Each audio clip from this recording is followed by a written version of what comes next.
दया है, जी भगवान की दया है, सब आप लोगों की दया है। जी सब ठीक हुआ, भगवान की दया है, जी सब भगवान की दया से हुआ, कुछ जी भी हुआ। जी हाँ, जी। ब्रज की इस यात्रा में इतने सहज और सरल संत मैंने कभी नहीं देखा। इतना निर्मल मन भाव, इतना पवित्र और पुण्य भाव जो मन को भाव से भर देता है। सहजता और सरलता महाराज जी की ऐसी लगती है कि जैसे साक्षात ठाकुर जी की सेवा कर रहे हैं, जैसे साक्षात ठाकुर जी के सानिध्य में हैं।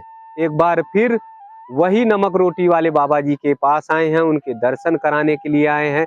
बार बार दर्शन इसलिए कराता हूँ कि आप सब भी सीखिए, हम सब भी सीखे कि एक संत महाराज जी का जीवन कैसे होता है, और उसी प्रकार से हम सबको अपने जीवन को जीना चाहिए। देखिए ना उनकी सहजता, उनकी सरलता। ये कुटिया एक बार देखिए, कुटिया को देखकर आप भाप जाएंगे। आपको पता चल जाएगा कि यही कुटिया थी जो बाढ़ के समय चारों तरफ घिर गई थी, और कुटिया तो पूरी तरह जल में हो गई थी। जल यहाँ तक कुटिया के ऊपर तक आ गया था, और पूरा स्थान जो है वो एकदम से खराब हो गया था। लेकिन फिर जो है महाराज जी ने व्यवस्था की, और ये उस ऊंचे स्थान पर महाराज जी पहुंचे, और इसी ऊंचे स्थान पर रह रहे थे।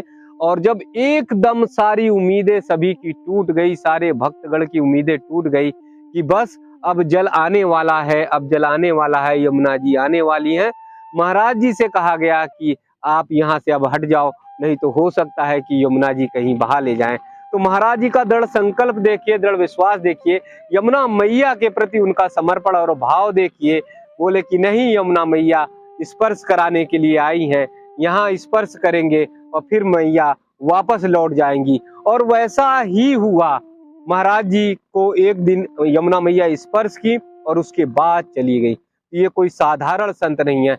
निश्चित मैं कह रहा हूँ, द्वापर युग में कन्हैया के, ठाकुर जी के बाल सखा कुछ भी हो सकते हैं, क्योंकि इतना त्याग, इतनी तपस्या, इतनी सहजता, इतनी निर्मलता किसी संत में मैंने नहीं देखी। तो आइए दर्शन एक बार फिर करते हैं कि कैसे वो कुटिया, जिसको बहुत सुंदर तरीके से, बहुत सहज से महाराज जी ने सजा लिया, बहुत अच्छे से महाराज जी ने रख ली। थोड़ा नीचे से चलकर चलना पड़ेगा, प्रवेश करना पड़ेगा, महाराज जी के पास तक पहुंचना पड़ेगा। महाराज जी के पास पहुंचने पर बस ऐसा लगता है, ऐसा मन में आता है कि बस हमारा कोई ऐसा कोई संरक्षक है, ऐसा कोई हमारा अभिभावक है जो मुझे वात्सल्य प्रेम से एकदम उड़ेल देते हैं, और जो मुझे एकदम ऐसा प्रेम और भाव देते हैं जिसके साथ में सानिध्य में बैठकर मन आनंदित हो जाता है। महाराज जी, मैं देख रहा हूँ यमुना मैया से और इस ब्रज रज से आपकी गहरी दोस्ती हो गई है, और जिससे कभी यमुना मैया का आशीर्वाद मिलता है तो कभी ये ब्रज के रज का आशीर्वाद मिलता है। ये सब आप सब संतों महात्माओं की दया है। जी हाँ, आप लोगों की दया से ही ऐसा हो रहा है। सब जी कर रहे हैं, करवा रहे हैं, जी जी अपना कुछ नहीं, जी सब आप लोगों की कृपा है। जी। ये तो बस आपकी महानता है, ये जो हम सब पर उड़ेल देते हैं। हम लोग तो बहुत तुच्छ प्राणी हैं, हम लोग तो आप तक पहुंच पाना हाँ, हाँ, हाँ। ही बड़ा मुश्किल है। ये ये तो ये महानता है आपकी, जी जो अपने को तुच्छ बता रहे हैं। जी सतगुरु की बहुत बड़ी दया है, जी बहुत बड़ी कृपा है, जी जो आपने मेरे को बार बार आके दर्शन देते हैं। जी। अब इससे मेरे को क्या चाहिए। महाराज जी, मेरा सौभाग्य बदल जाता है आपके दर्शन से।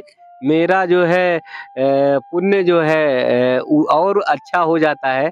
आपका दर्शन करने मात्र से इतना अच्छा लगता है, इतने सहज से, इतने सरल से, इतनी निर्मल वाणी है, इतनी सहजता की है। ये तो सस ये तो सारी बातें सतगुरु की है। जी सतगुरु की कृपा से ही सब कुछ हो रहा है, जी जी जी होता रहेगा, जी। हो हाँ रहा है। हाँ। लेकिन एक एक शब्द जो है आपके इतने अमृत की बारिश करते हैं कि मन जो है आनंदित हो जाता है। भगवान की दया है, जी भगवान की दया है, सब आप लोगों की दया। जी। अब तो बस पूरी कुटिया को आपने व्यवस्थित कर लिया धीरे धीरे। सब भगवान करवाए हैं, सब भगवान आपने कुछ नहीं किया। जी सब परमात्मा जी सतगुरु की दया है, की कृपा से ही सब कुछ हो रहा। जी। हाँ, देख रहे थे ना जब कुटिया में पानी आने वाला था, ऊपर जब थे तो रात तक हम लोग पहुंचे तो आपने कहा कि बस यमुना मैया आई हैं, स्पर्श करके जाएंगी। वही तो हुआ। जी जी जी। हाँ, और दूसरे दिन तो ऐसी उतरी कि जैसे लग रहा था कि वहां जली नहीं है। सब भगवान की दया है, सतगुरु सब आपकी त्याग, तपस्या, आपकी कठोर साधना का प्रतिफल है। गुरु की दया है, सब आप लोगों की कृपा है, दया है। जी सब आप लोगों की दया से ही हम्म, ऐसा हुआ। जी जी जी। हाँ, और हमारे लिए तो बहुत अच्छी बात है कि आप स्वस्थ हो गए। उस समय चोट आ गई थी, आपका ये शरीर भी अस्वस्थ हो गया था, लेकिन अब जो है ठीक है। कुछ भी हुआ सब ठीक हुआ, भगवान की दया है। जी सब भगवान की दया से हुआ, कुछ जी भी हुआ। जी हाँ, जी। हाँ, देखिए ना, ये संत महाराज जी का बहुत बड़ा जो है आशीर्वाद होता है। जो कहते हैं कि कुछ भी हो रहा है, चाहे उन्हें चोट लगे, चाहे उन्हें कोई तकलीफ हो, दर्द हो, हानि हो, लाभ हो, सब कुछ भगवान की कृपा से, सब कुछ प्रभु की कृपा से। यही तो संत महाराज जी लोगों की महानता होती है। हमारे जीवन में थोड़ा सा भी उतार चढ़ाव आता है, हमारे जीवन में थोड़ा सा भी उथल पुथल होता है, तो हम सब कहते हैं कि हे प्रभु क्या कर रहे हो, क्यों कष्ट दे रहे हो। और 90 वर्ष की उम्र होने के बाद भी महाराज जी बड़े सरलता से, बड़े सहजता से कहते हैं कि सब कुछ कृपा से ही हो रहा है। तो ऐसे संत, ऐसे पूजनीय महाराज जी का कहाँ दर्शन होगा। कितने भाव पूर्ण ढंग से हर शब्द को महाराज जी बोलते हैं। महाराज जी बस हमारे भक्तों को आशीर्वाद दीजिए, जहाँ पर भी हैं, जिस तरह से भी हैं, बस आपका दर्शन पाकर वो भी जो है अपने आप को धन्य और पुण्य समझे। गुरु की बहुत बड़ी विशेष दया है। सब पर दया करते हैं, सब जी पर दया करेंगे, दया की बरसात। जी। देखिए इनकी दया हमेशा बरसती ही रहती है, जी बंद कभी नहीं। जी सतगुरु बहुत बड़े दयालु, बहुत बड़े। बहुत जी बड़े। देखिए महाराज जी ने आज आशीर्वाद भी दे दिया, और वो आशीर्वाद आप तक, हम तक, सब तक जरूर पहुंचेगा। बोल रहे हैं कि प्रभु की ऐसी कृपा है जो बिना आशीर्वाद दिए, कृपा किए रहते नहीं, सब पर कृपा करते हैं। और सच मानिए, अगर हम लोग महसूस करें तो हर पल हर क्षण प्रभु हमारे साथ में रहते हैं, हम सब की मदद करते, सहयोग करते। बस एक अंतर मन से बंद आंखें करिए, आपको अनुभूति होगी।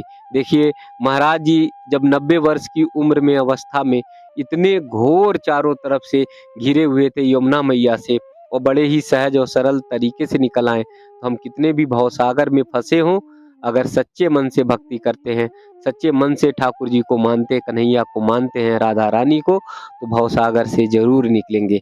अब देखिए कितने प्यार से, कितने अच्छे से एक छोटी सी कुटिया है, और उस कुटिया को इतने अच्छे ढंग से सजा रखा है, इतने पवित्रता से, इतने पुण्यता से, कि आप देखिए कंबल यहाँ रख लिया महाराज जी ने, और यहाँ पर जो है तखत है, तखत पर थोड़ा बहुत सामान रख लिया, मच्छरदानी रख ली है, छोटा मोटा पोटली है, झोला है, उसे महाराज जी ने रख लिया है। तो ये छोटी सी कुटिया, और इसी कुटिया में रहकर महाराज जी बड़ी अच्छे से, बड़े भाव से रहकर आराम और विश्राम करते हैं।